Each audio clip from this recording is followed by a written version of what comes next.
What's the best way to pronounce your last name? DeMase. DeMase. Okay. Sam, I think I got. Yep. Okay. Welcome, ladies and gentlemen, to the AI Training Podcast. I have a very special guest, Sam DeMase. I'll try that again. Welcome, ladies and gentlemen, to the AI Training Podcast. I have a very special guest, Sam DeMase. Welcome. Hey, Mark. Thanks so much for having me. I appreciate you making some time to share your wisdom. Where to begin? For those who don't know you, maybe just give yourself a bit of an introduction. Sure. So, I am a career coach and a content creator. I have built a community of over 800,000 followers on Instagram and TikTok where we help women hack the corporate system, advocate for themselves, make more money so we can live the life we want to live. Amazing. Such a great platform that you've built for yourself and the people that you're serving. How did this come about? This came about organically from me working in corporate in various leadership roles in human resources for the past 13 plus years, facing a lot of challenges, working in male dominated environments, and trying out different strategies along the way to advocate for myself. Along that journey, I documented what worked and what didn't. And I started sharing advice with my friends and family, and they really encouraged me to start the business to get this advice out there more broadly. And it turns out it really resonated with a lot of women and people out there. So it happened organically. Amazing. All good things do. Uh, Tell me about what the journey has been like from, that first bit of sharing to where you are now. Honestly, it has been kind of a wild ride in terms of how quickly things escalated. Um, just getting to connect with so many people, build a really large community online quickly. I'm really proud of that. And I am a student and a child of the internet. So it's been a kind of a dream to work full time on the internet. So that has been a pleasure, just getting to know how algorithms work, using technology, making it work for me, getting to understand how to get out there and how to get the most reach for my content, figuring out what resonates with folks. That's been a really powerful, exciting journey of the power of social media. Hmm. Yeah, there's so much to learn as a solopreneur. What, when you look back, do you wish you knew before you started or while you were starting? Honestly, so much, but the first thing that comes to mind is um, outsource things, delegate things. Don't feel like you have to take everything on yourself if you're not an expert. I wish I had known that a little bit sooner, just to trust my gut a bit more with delegation.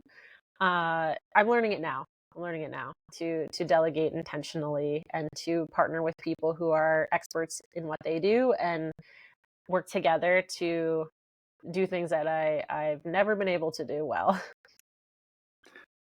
It's an interesting topic of delegation. What do you think your unique genius is? My unique genius is helping other people identify their superpowers. Very cool. And you Mhm. do this with women all over the world. Um, what's been one of the most rewarding aspects of your work? One of the most rewarding aspects of my work is hearing stories from women all over the world telling me I went from making $50,000 a year to $150,000 a year. Stories like that, really exciting manifestations of like it's manifests in actual money.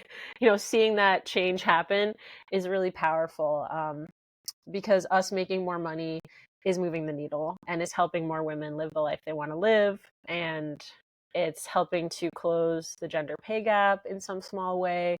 So I really love hearing the real stories from people who say, like, your advice changed my life. And I'm able to advocate for myself in a way that I never thought was possible. I think a lot needs to change in the system as well. But just getting to hear some of those stories of positive change and women living their best lives is really cool for me to hear.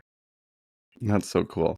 Must be nice when those comments come in or emails. Uh, I I love I know getting a DM. a nice DM about some success. That's Yeah. fantastic. You're an author. You've hmm written a book. Uh, how did that start? Was this again an organic process? Yes, I have always loved writing, and writing's been a big part of my work. I write guides, I write courses, I write content. So I love writing. And writing has always been a passion. It's something I like to do on the side as well. So when a publisher approached me and said, "Have you thought about writing a book?" I said, "Yes, I have." And we partnered together. I worked with a great publisher, a very heavily women operated publisher. The editor was a woman, the main publisher is a woman, really cool team. Um, and they said, "We think your content really resonates. We would love to work with you on this book." So I wrote my first book, Power Mood, and then I wrote a follow-up companion workbook that goes right along with the main book. But the book is really an expansion of the work that I do online, which is to give practical, easy, quickly implementable tips to hack the corporate system and advocate for yourself in the workplace. And I think it's really helpful for people who are new to corporate, or if you're suffering from imposter syndrome, or if you just have no idea how to advocate for yourself in terms of negotiation or dealing with toxicity in the workplace. It's your go-to guidebook, and there is no other career book like it. There are very few career books written by women, let alone millennial women. So I'm proud to be one of those books on the shelf now. You can find it at Barnes and Noble and Amazon. That's so cool. What an exciting journey. Did you ever imagine that this would be your life, that you would be an author? Was this something that you had thought about when you were little? I think I was hopeful that I would get to create something of my own and be proud of it. Um, and I didn't think it was going to happen the way that it did, in sort of this journey of like the specific niche that I carved out.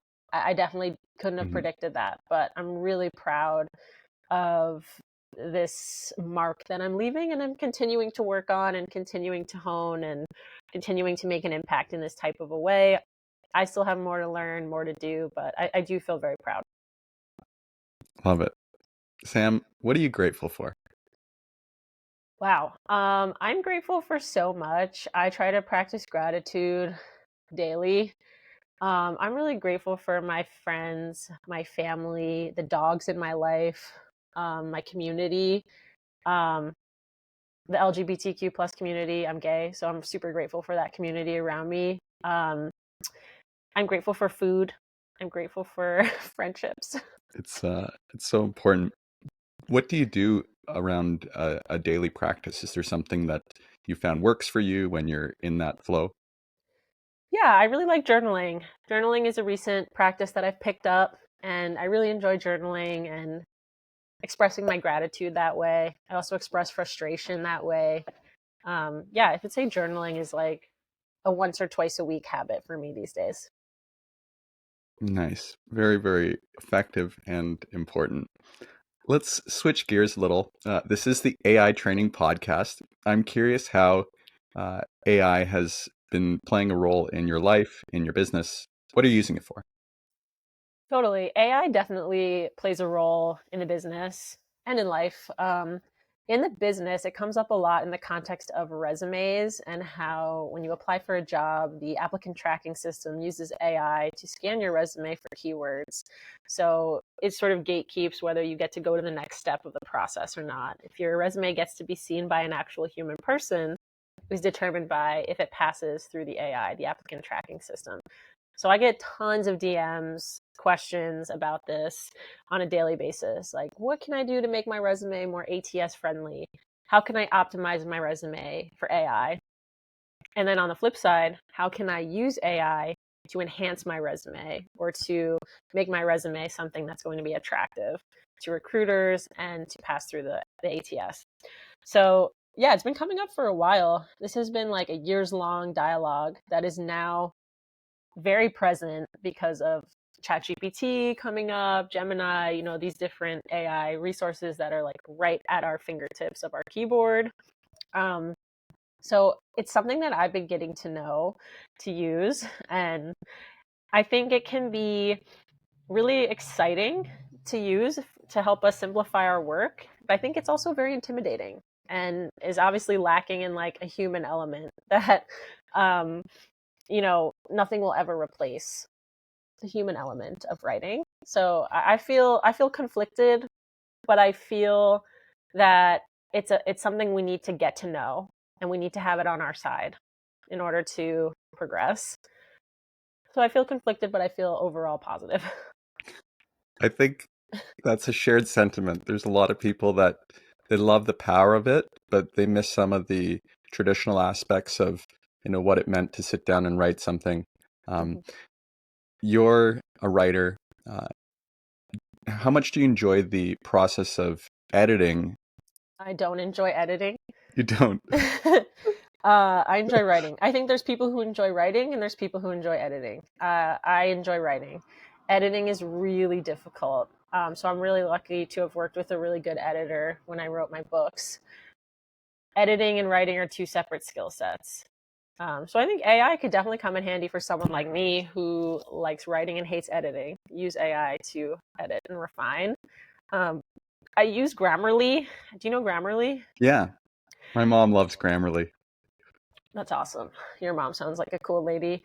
She is. Yeah, Grammarly is great. It really has helped me, and it uses AI to transform your emails and your writing. Grammarly has helped me a lot with brevity, with clarity, and to remind me that every piece of writing needs to have a tone attached to it, whether that tone is confidence, relaxed, inspiration, motivational speaking, directness. Grammarly really helps me identify what that tone is that I'm going for and make it consistent all the way through the email or the piece of writing. So I really like the AI of Grammarly. Hmm. When you put it that way, I'm like, why am I not using it? I think you should. It's a time saver. It has helped me be more confident in the emails that I'm sending too. Amazing. I will talk to my mom about it and get her input as well. But yeah, I know that I was helping my mom with her new computer, and that was one of the first tools. She's like, "Can you put Grammarly on there?" So uh, She knows what's up. I hear that. How has ChatGPT specifically been part of your workflow? Is it on your phone? How frequently are you visiting that application?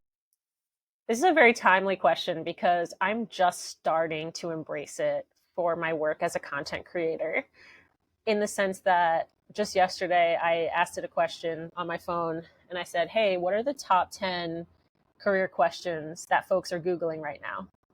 Hmm. And then it showed me that list. So I said, okay, so this can help me generate content ideas. This can help me get inspired if I'm feeling stuck. This can help me um, narrow down when I'm looking at a whole bunch of different content ideas. What's current? What are people currently Googling? What are people currently asking about and wanting information on in terms of career advice? And that will help me script out my content, which is great. I've also used it to help me with resumes. You're like, hey, take a look at this resume. Does this resume look keyword aligned with this job description? And it can review just like an applicant tracking system would. Hmm. So I'm just now starting to embrace it and to use it in the realm of content creation, in the realm of career coaching. I still rely on like my skill sets when it comes to like identifying client superpowers, identifying, people's strengths and scripting out their value proposition for their resume. I don't trust ChatGPT to do that well, um, because I think the personal touch of my writing is better. But I do use it to get me inspired to create new content. Very cool. Are there any, appreciating it's relatively new in terms of workflow and what you're using for, are there any things that you've recently discovered about it that, at the time were like, wow, you gave one example. Is there anything else that jumps out? I did a little experiment for content purposes where I used AI image generators. So not the text generators, but the image generators. And I was typing in leadership terms like manager, boss, leader, supervisor, to see what image would come up. And my goal was to have it show me a woman, a female leader, a female boss, a female manager. So the experiment was, how many times do I have to type in leadership words into AI image generators until it gives me a woman? And spoiler alert, it took a very long time because it kept giving Wow. me men. So there's just one of the ways that AI is obviously biased. So it was just like an interesting little experiment. I posted about it. It got some interesting reactions. But yeah, that was one of my little experiments that I did, just to test the bias. That's an interesting application. Did you use it? Was that native in ChatGPT? Was that using their DALL-E, or was that another image generator? I used a few different ones. I actually don't think I used that one, but I used a couple different ones. I'd have to double back and look. But if you watch the video, it will show you like the different ones that I used. I'm like not as familiar with it, so I couldn't rattle off the names to you now. But I typed in like AI image generators into Google, and the first 5 or so that came up, I used. And I used them until I hit the paywall, so it's like you can't use us anymore Yeah, until, without paying. they all Um, have a paywall, right? Most of them, yeah. That's super cool. When it comes to um, other tools, ChatGPT isn't the only one. What else have you found that you is like a can't live without or just super intuitive? Grammarly obviously is one. Does this have Mhm. to be AI tools or just like any? We can just talk tools, something that's helping you. Yeah, Grammarly is huge for me right now. Canva is another one. I know a Hmm. lot of people love it. Canva recently integrated AI into their platform as well. So I've just started experimenting with that, where you can use Canva to generate AI generated images. Um, so that's been really cool. I use Canva to create graphics, story posts on social media, Instagram posts, um, newsletter content, digital guide content. Canva is really great for that. I also really like Calendly, which is like a really popular calendar service that automates everything for you for your calendar. What else have I been liking? I really like ConvertKit, which is an email marketing software. Hmm. Um, Fantastic software. I've used like a lot of different ones, and I think ConvertKit is probably the best one that I've used in terms of just user friendliness and ease of implementation. Yeah, so those are a few that I really like. Nice. As a content creator, what other tools do you like to use that are maybe on your phone or help you uh, create support and interesting things for those 800,000 followers, fans, whatever you want to call them? Yeah, I really like CapCut. I'm like looking at my phone right now to like see what I have. CapCut for video editing is really powerful, um, especially in this day and age where you want to edit things so that they're punchy and quick, so people aren't looking away from your video. CapCut is really good for those like quick, visually appealing edits.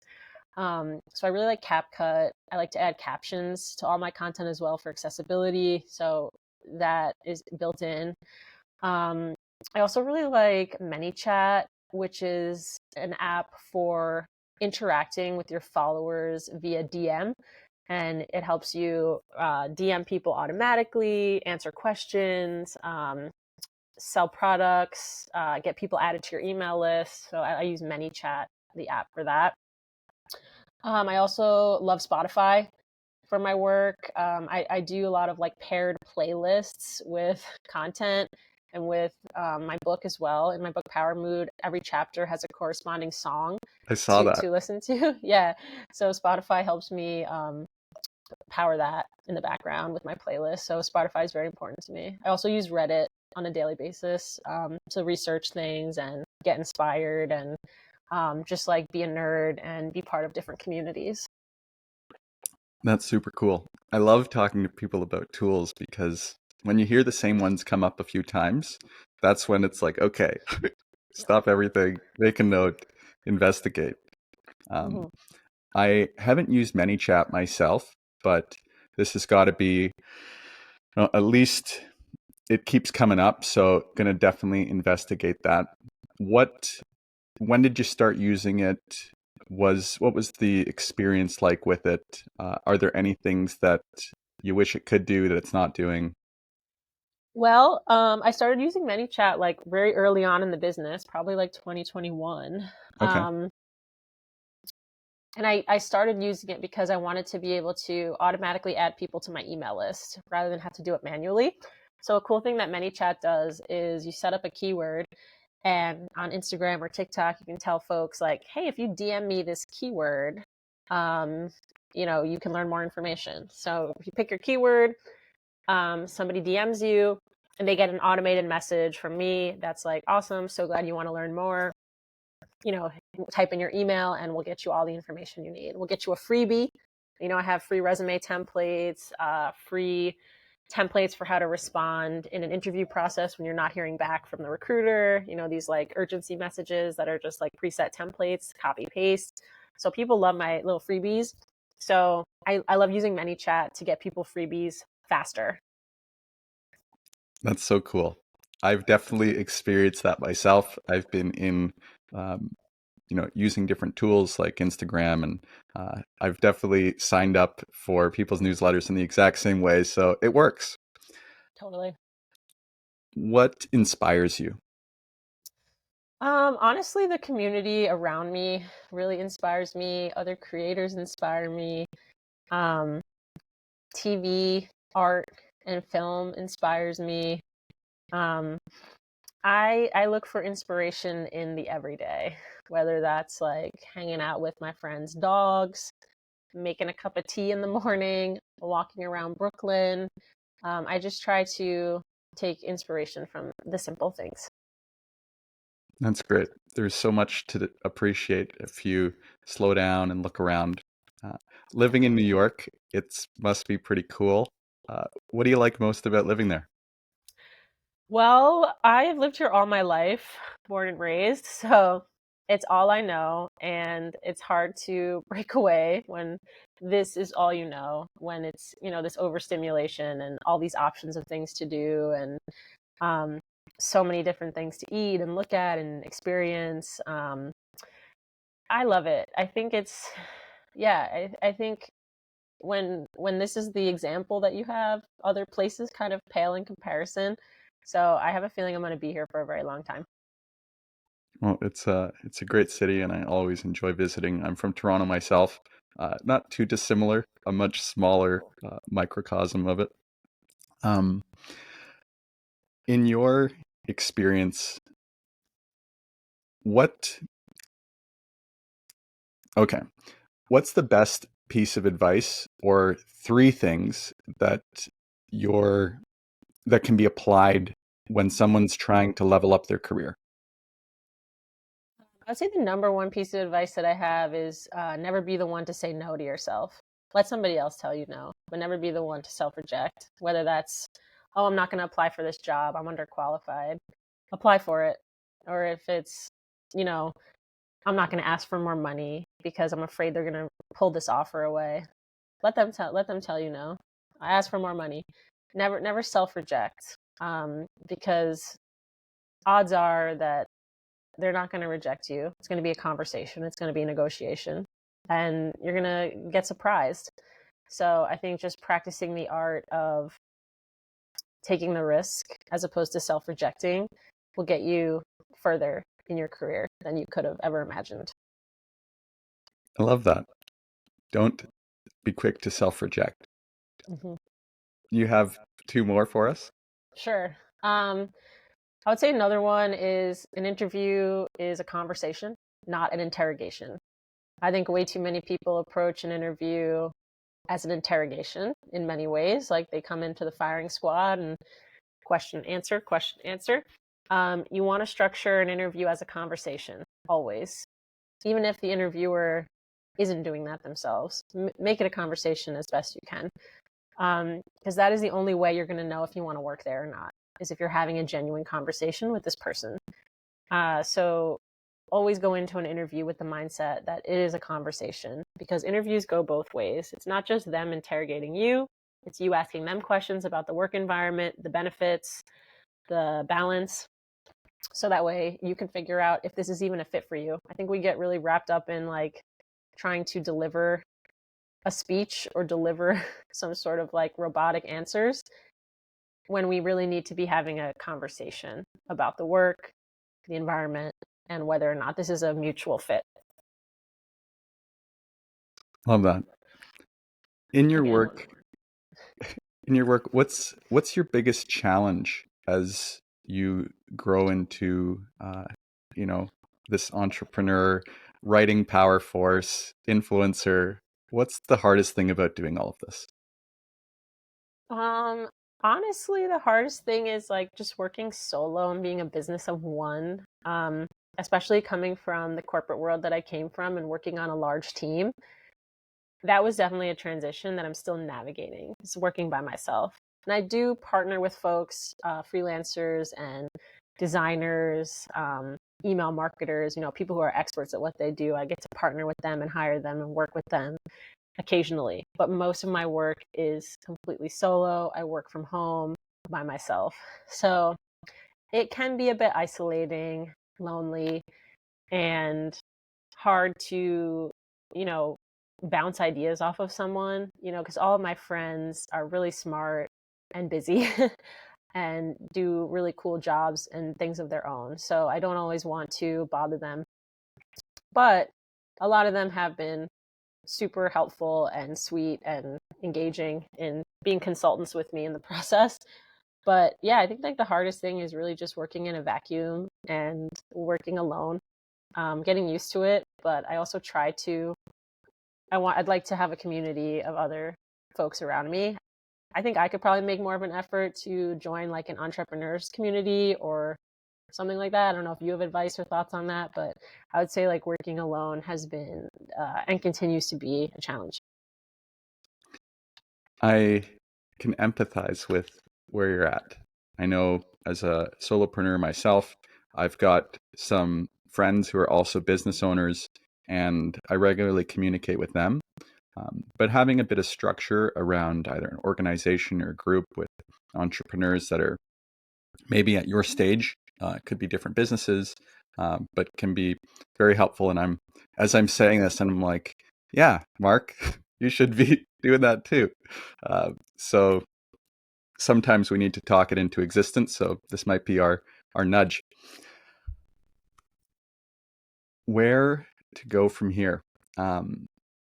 One of the things that I use ChatGPT for is having those dialogues. So have you started having conversations with it on your phone?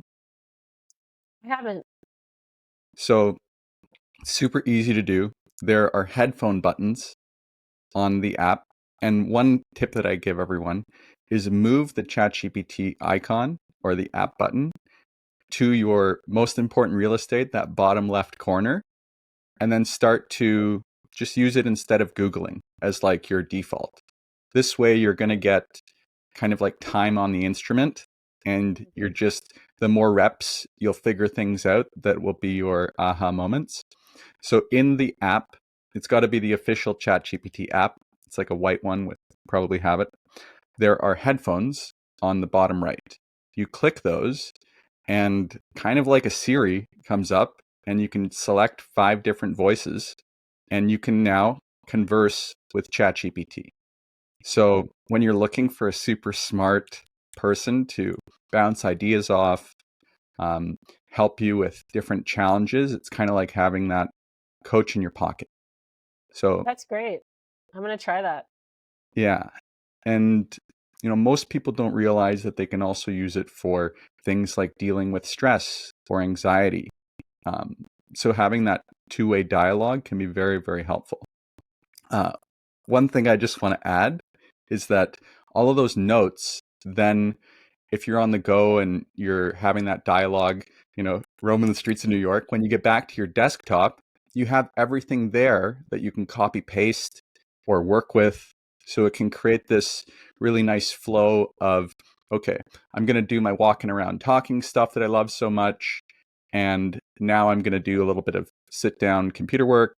And then, but that would be one tip that I think would be, it's changed the way I've been using it. And I hope it helps. It's great. Yeah, that sounds like something I will definitely try, and it sounds easy. So I'm definitely gonna try that. It's easy. It doesn't cost anything. Curious, have you used the ChatGPT Plus? Is that something that you've experimented with? No, I don't even know what that is. What is that? So ChatGPT Plus is their paid version. It's $20 a month, but it gives you a whole bunch of other, little things. It works a little faster. It's got a larger language model it's built off of, and you can do things like image input, which is great. So let's say you're working on something and you take a screenshot and you can just put it into ChatGPT. And now it's got all that information of what was on the screen and you can work with it. So that has been super helpful. So as a content creator, you may appreciate this. There's probably other YouTubers or people that, are in your space that you're like, oh, what are the most popular videos around what I do? So you can filter those on YouTube, as you know. But now you can just take a screenshot of the most recent videos, the popular videos, and put it into ChatGPT for ideas and conversations that you can build off. Are you on a Mac or PC? I'm on a Mac. Okay, so you're going to like this. Mac also has accessibility features that allow you to do audio input into ChatGPT. So I just discovered this and it's been a game changer. So rather than having to type out my prompts, I can just have these long free flow thought dialogues with my computer and see all of the text being input into the ChatGPT box and then build and then hit enter and build off that. So a lot of the times the output is so quick that there's not enough time to its input or output is much faster than our ability to type. So I've just found that that is a really, really useful way to get all those ideas in our head and do what, you're obviously someone who enjoys having a conversation. It'll be much more like that than just another thing you have to type. I love that. What's like an example of something, if you could share, like something that you would say to like something you've recently input into that conversationally? So I'm in the process of putting the final touches on my ChatGPT mastery for solopreneurs. Cool. So one of the things that I've done is it's been a very iterative process of creating the course. And I can simply ask it, hey, ChatGPT, can you give me 10 ideas to help solopreneurs and with how they can start using ChatGPT? Now, once I have that output, because I'm using that talking dialogue, I can zoom in on number one and say, here's my thought on that. And I can go step by step, but now I'm just talking to it. So I can get these really interesting outputs. One of the things that I really like to do is I'll copy transcripts from YouTube videos and then put them into ChatGPT and then get bulleted summaries of the key points. So if it's an hour-long how-to on something I really want to learn, but I don't have an hour, I just got through that content in a minute or so. And now if there's points where it's a technical video, then I can just go back to that and revisit that part of the video. So that has been a game changer in terms of learning from YouTube. Can I share That's one great. more thing? Yeah, no, this is great. Um, Another one is if you have, well, I want to ask you a question. What are some of your favorite books? Maybe, books that, help you with your business. Um, like Lead from the Outside, Stacey Abrams, Wolfpack, Abby Wambach. I like women in leadership books. Okay. So there's probably a handful that are your revisits you go back to sometimes to Hmm. kind of get that inspiration. Yeah. Now, if you can find a PDF version of it. Now, I wouldn't recommend just downloading one for free, but find if you're paying for it, great. You can take that PDF and you can put it into a custom GPT. So it sounds more complicated than it is. It's basically just uploading the book to a like training the GPT on that information in the book. Now, instead of when you want to feel inspired and you want some tips from from within, you can just go to the GPT and converse with the author's brain. Pull out, maybe there's chapter 2 and there's that great 3 tips that you can never remember. It can just bring those right up to the surface. That's great. So now you can just, you try that once. So that's one of the reasons why I choose to use the paid version is I've probably made at least 40 of these like mini brains so ChatGPT can help me. And some of them are very focused. They are just a book. And I just want to query the book with ChatGPT superpowers. Others are YouTube transcripts. That's a very focused topic. And there could be some that are my journaling.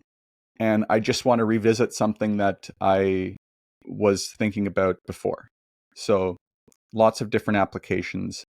Those are a few that stand out as being really wonderful ways that, if all of my subscription ended, that's the one I would keep. Wow. Well, this has me thinking. I mean, I have a PDF of my book right on my desktop. So maybe I should do it with my book. Well, yeah, as an author, it would probably make sense to, in the future, I imagine Amazon, every book will have its own like version of this where you Mhm. buy it like a Kindle. It's like, do you want the GPT or whatever Amazon is calling theirs that you have the brain and the book together? Maybe it comes free with the audiobook, who knows? But you can get ahead of that and maybe create a GPT for your book, and that could be one of your many chat freebies for Mhm. people who use ChatGPT, that I've created this and now people can query it. It's just in the interest of serving your audience. They're going to be able to get the information faster, dig into things easier, and ideally level up their career in less time. Yeah, that's great. That makes a lot of sense. And if you need any help with that, I'm happy to show you how that works. Awesome. I'm really interested in like exploring this more now that I've talked to you about it. Well, that's I spend all my time learning about this stuff, and I'm happy to share what I learn. So yeah, I love talking about it. Um, More about you. What is something you that lights you up, makes you happy? There's a lot of things. Right now, I would say, excuse me. Um, I'm gonna say dogs. I really love dogs. So I'm tell me more about your dogs. I'm in the process of hopefully adopting a dog this year. Um, I am a godmother to different dogs in my life. I really love so many of them. A lot of my close friends have dogs, my family. Um, so I've been on this journey of like, building my confidence to have a dog of my own. And yeah, I've built that confidence from getting to know my friends and family's dogs and dog sitting for them and getting to know their personalities, helping to train them. Yeah, I really love them and I really relate to them. One of my really good friends has a pit bull mix, and I've become very close to her. So I'm hoping to adopt a pit bull or staffy type of dog. Cool. So have you had a dog before? Yeah, I grew up with a dog. My family had a standard poodle, a large poodle. Yeah, but I haven't had a dog of my own yet. So this is sort of my my personal goal for the year. Big step. I Big step. personally, I personally haven't had a dog myself, but I've my brother had a dog for years, and he was this great. His name was Chief, and That's he was cute. a uh, racing dog or ex-racing dog, a greyhound, and just a great personality.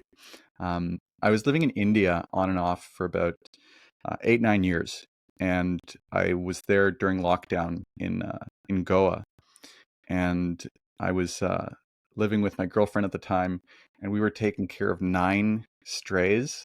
They would Oh, live out in the yard, so uh, they all have their own personalities, and they're just. I've really grown to love them.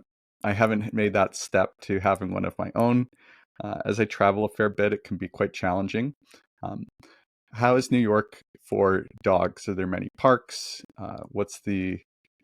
A lot of people have dogs there, I imagine. yeah. Well, first of all, that sounds like a dream. Taking care of 9 dogs, like that sounds great. I would love to just like go live on a farm and have a bunch of dogs. Yeah, New York is great. We have dog parks. We have great um, just parks in general, like a lot of good green spaces to bring your dog.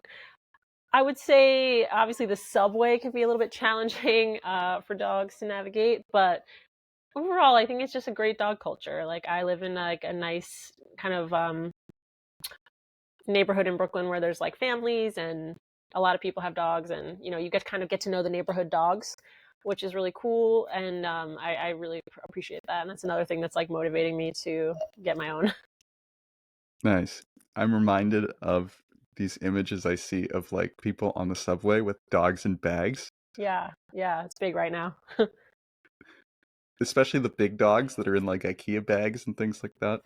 Yeah, people are having to like hack that system because New York, the MTA came out with a ruling that you can't have your dog on the subway unless it is in a bag. So people put their huge dogs in a big backpack or in the IKEA bag with legs cut out, or in a like a big tote bag. People are making it work. We're making it work. That's hilarious. I'll make sure we cut a nice clip of that so people Yeah. can see what we mean. Yes. Um, so what size dog is this? Like a medium-sized dog you're thinking about? Yeah, I would say like 40 to 70 pounds is good. Very cool. So sometime this year. Sometime this year, I'm on the journey. I'm going to adoption events. I'm an approved adopter for a couple different rescues. So yeah, I will be rescuing a dog in 2024, manifesting. Amazing. Well, when we do another conversation, I would love for you to bring this little guy on the call. You'll I hope have to so. introduce. That'd be That's great. that's that's a hope. Do you have any names that you've already started to be like, or is it more I'll see what the dog feels like? It's the second one. Yeah, I would say definitely like I need to see who the dog is, and then it will come to me after. I think that's definitely my how I'm gonna do it. Very cool. Um, let's go back to some of those books that you mentioned. hmm What about these particular books make them revisits for you? I really like books that inspire me to action. Especially in 2024, I'm trying to have like a bias towards action, where like anything that I was putting off, I'm gonna do it.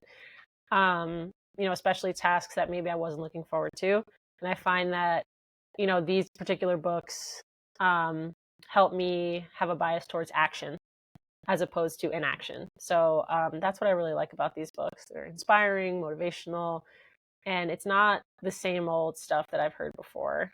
Um, I gravitate towards books written by women because a lot of business management, leadership books are written by men. Nothing wrong with them, but they never really spoke to me, and I've read most of them.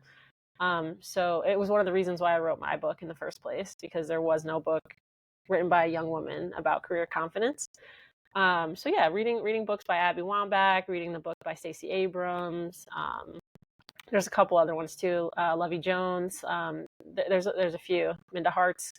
Um, yeah, just getting to read books by women who speak to leadership, challenges, real things that I can relate to and that help me want to act and be better and do things in my business. Those are the types of books I like to read. Great. Have you, as an author, you have opportunities to meet different people, and have you met any of these authors of these books that you've, or had conversations with any of them? Not yet. That'd be great. I would love that. I haven't yet. I think that opportunity awaits. I think it's like it could happen, definitely down the line. But I haven't yet. I love your idea of, making this year about taking action. There is a book that I'm reading called Million Dollar Weekend, and I'm not quite through it, but it had one idea, and it's now, not how. And the Yeah, succinctness of that language, I really enjoyed. Um, I like that. Now, not how. So, probably 15 years ago, I'd done stand-up comedy, and I did probably about 12 sets. The last one I did, I totally bombed. I wasn't prepared. I thought I knew everything, and I was in a very small room, and it was just comedians. There were like maybe 7, 8 people. It was the wrong time to not be prepared. But then, fast forward, I did not do a set until last week. And I was reading this book, and it had this now, not how. And uh, I play guitar, so I like to go to open mics and sing. And so I've had plenty of time on stage, but I haven't done the joke bit. So I used ChatGPT to write me 21 jokes in the style of Norm Macdonald. And that was fine. They weren't great jokes, so I spent the next 2 hours editing them down to be something that I'd be happy with and practice them a bit. But then went on stage and had my ChatGPT and me jokes Wow. and performed a 5-minute set, just sitting down so I wouldn't have to be, looking down at my phone. And I had so much fun. It was great. And it was just that little nudge from that book, the now, not how. Because if you would have asked me ever before, are you going to go present something that, especially stand-up comedy, that usually takes so much time and effort to practice in such a short period of time, for me, it was just an interesting application of how quickly, with ChatGPT's assistance, can I prepare for something really difficult. And that set is actually on YouTube, so you can check it out. How did those jokes land? Well, so I'm in Northport, and it's a like a retirement community. My Mhm. parents have a place here, and uh, so I localized some of the information and put some topics that I thought would work well, and they went well. Like, for someone who hasn't done it in a long, long time, 15 years I would say is long enough. Um, it was great. I had fun. They had fun, and it just goes to show you that intention's got to be first. Like, what are you using these tools for? Uh, as a good person, you're ideally bringing that positive intention of, either making people entertaining, whatever it is, serving your community, and then just putting that in. Uh, One of the things that I like to do is, before I start my day using the tool, I'll use it as a place to add a gratitude. Just so before I start using AI, I'm appreciative for uh, something in my life. And that's kind of my, all right, I'm using this, but I'm going to start from a really great place. And I think that's an easy tip for anyone. Before you prompt for your social media goals or scripts for something, just use the first one to be grateful for something. Yeah, And it's simple, but can be very powerful because your vibration is everything, and it will set you up for uh, a better day or better communication with the tool itself. Um, I like that. I feel like I'm talking a lot. What we've got a bit more time. What do you want your audience to know about you that they don't already, or maybe misconception? Sure. I think There's probably a lot that they know because I try to share personal stuff on stories. So those who watch the stories are the real ones who know what's going on Yeah. in my personal life. But yeah, I would say like I think it's important for people to know that every tip that I give, every piece of advice that I put out there are things that I've tried myself, things that I've tested out there in the corporate space, and all of my work is based on experience, and it's unique to my experience. You know, I'm a white privileged woman, so me going through the challenges I went through at work is indicative, I think, of like, you know, signals larger problems that women of color face, way bigger problems than I do. Um, and I think it's important to note that, you know, my advice comes from a place of privilege and that I'm still learning. And I'm grateful that people have been listening and weighing in. I also would want to say that my content and my community is a place for conversation. So it's not just me putting out advice and saying, do this. It's also what's in the comments. What are people saying? What worked for them? Because maybe what I'm saying can work for some people, but not everybody. So my community is not just a place for me to be a sole voice. It's a place for people to share and weigh in and challenge things that I'm saying and share a different perspective. And I think that's what's really cool about it is it's brought a lot of really cool people together, really, really smart people, really ambitious people, to come in and say like, yeah, like I'm going to weigh in on this topic as well based on my experience. And I really love that. That's great. It sounds like you're having a really meaningful impact with your community. And I imagine there's a lot of pressure if you took a different approach where it's like, I have to have all the information and know everything. Uh, but I imagine there's probably people in your community that regularly share things that are really eye opening and serving everyone. Definitely. Yeah. And I'm of the mindset that I definitely don't know everything. And I own that. You know, I find that like when you're confident in what you do know, you can also be confident in what you don't know. I'm really good at owning my superpowers and what I'm good at, and I'm really good at saying I know nothing about that. You know, so I have no qualms about that. It doesn't affect my confidence to say I don't know anything about that. Like I think it's a cool thing to be able to do. I'm the exact same way, especially in the world of ChatGPT where things change so quickly. And I'm in this kind of echo chamber on social media where everyone I'm following, you're probably the same way. You follow a lot of people who uh, are in a similar line of work, or maybe you like their content and they're talking about that. But I think as creators, we have to remember that not everyone sees what we see. So when we're putting out maybe similar content to someone else, our audience isn't necessarily following them, and it might be the first time that they hear those words, those inspiration, those stories, and uh, no one is like you, right? You're unique. One of my favorite books, it's called The War of Art. Have you heard of that one? No. So it's by this guy, Stephen Pressfield, and it's all about overcoming resistance. So he puts resistance as the uh, what's stopping us from doing anything creative. And the audiobook is fantastically narrated. That, as a someone who does art, is one that I regularly like to go back to, and it's always been very inspiring for me. So uh, that's one. Uh, do you often read or listen? What's your Yeah, I do. I definitely do both. I love podcasts. So I'm definitely like listening to podcasts a lot. When it comes to books, I typically read on the Kindle as opposed to like audiobooks. mhm.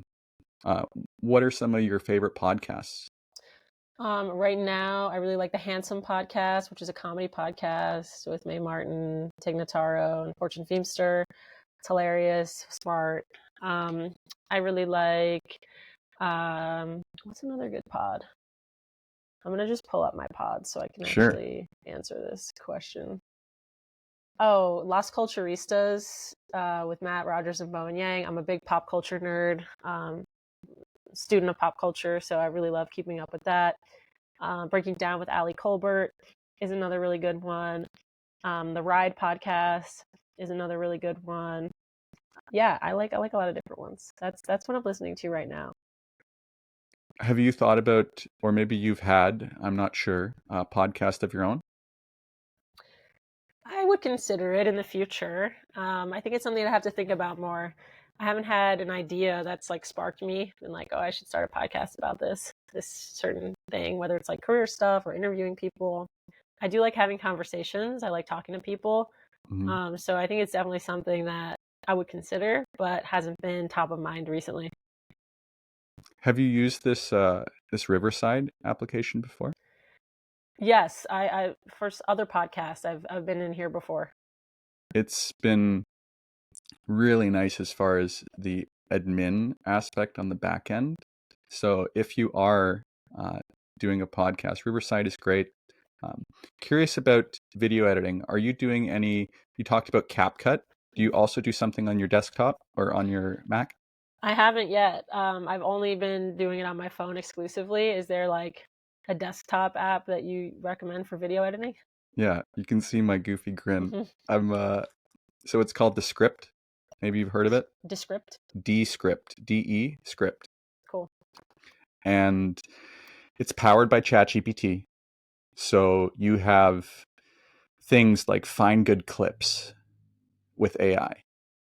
You have things like edit for clarity.